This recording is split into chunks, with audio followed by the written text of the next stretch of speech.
Datuk Seri, Datuk Seri, Datuk Seri.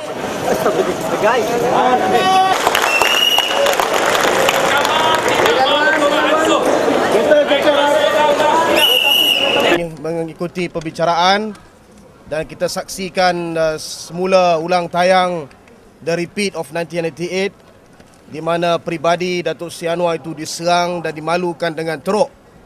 Dan hari ini tanpa rasa bersalah, mahkamah teruskan dengan perbicaraan dengan memanggil saksi Saiful Bukhari ini.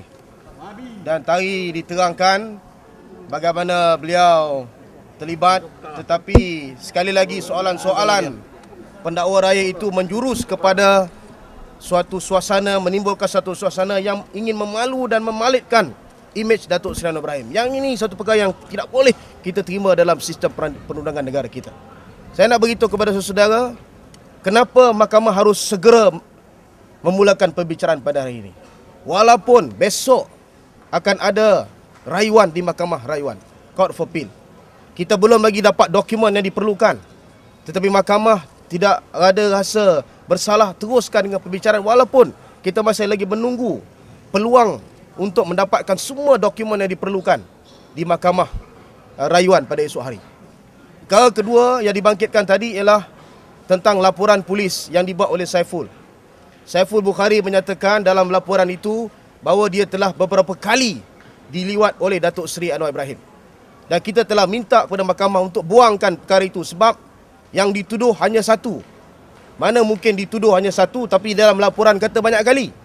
Sekali lagi ini poin pertama yang menunjukkan kepada kita, kepada seluruh rakyat bahawa terdapat penipuan dan fitnah yang jelas. Pada peringkat laporan pertama pun sudah banyak kepincangan yang telah berjaya kita timbulkan.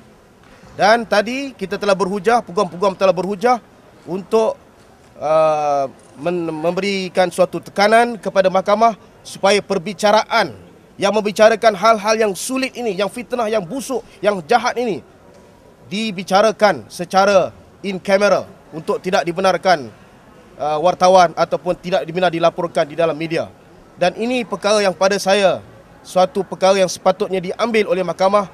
Mahkamah harus bertindak tegas untuk tidak membenarkan sebarang usaha untuk mengaibkan, kerana kita tahu right from very beginning, daripada awal lagi, kes ini merupakan kes fitnah, konspirasi, tidak ada laporan perubatan dan ini merupakan suatu tindakan yang konsisten, yang terancang oleh penguasa-penguasa politik yang menggunakan pihak pendakwaan untuk memalukan seorang figure politik iaitu Datuk Seri Anwar Ibrahim. Dan saya saksikan tadi, soalan-soalan Saiful jelas menunjukkan bahawa beliau merupakan seorang yang left out. Beliau nyatakan dalam mahkamah tadi bahawa beliau orang yang tak pandai dekat sekolah, dekat universiti. Sebab tu pilih untuk berhenti. Kita nak tanya Datuk Najib, kenapa orang macam ni yang pada awal dulu Datuk Najib kata dia nak bagi beasiswa, sedangkan dia beritahu tadi di dalam mahkamah dia malu kerana keputusannya merosot teruk dan dia buat keputusan untuk berhenti daripada universiti. Datuk Najib boleh kata dia datang jumpa saya kerana nak minta beasiswa. Ini suatu penipuan dan kita desak dan kita konsisten dengan desakan kita untuk mendesak Datuk Seri Najib untuk tampil memberikan keterangan di dalam kes ini. Inilah saudara sedikit yang berlaku di dalam mahkamah ini yang menunjukkan bahawa sekali lagi sistem mahkamah kita digunakan untuk menyegerakan prosiding perbicaraan ini. Walaupun banyak undang-undang dilanggar, antaranya undang-undang yang berkaitan dengan Seksyen 51A Kanun Acara Jenayah yang memberikan kelebihan, memberikan keutamaan kepada orang yang dituduh untuk mendapat semua dokumen yang diperlukan. Tetapi dalam kes ini Datuk Seri Anwar dinafikan. Kerana apa? Kerana kes ini melibatkan seorang tokoh politik.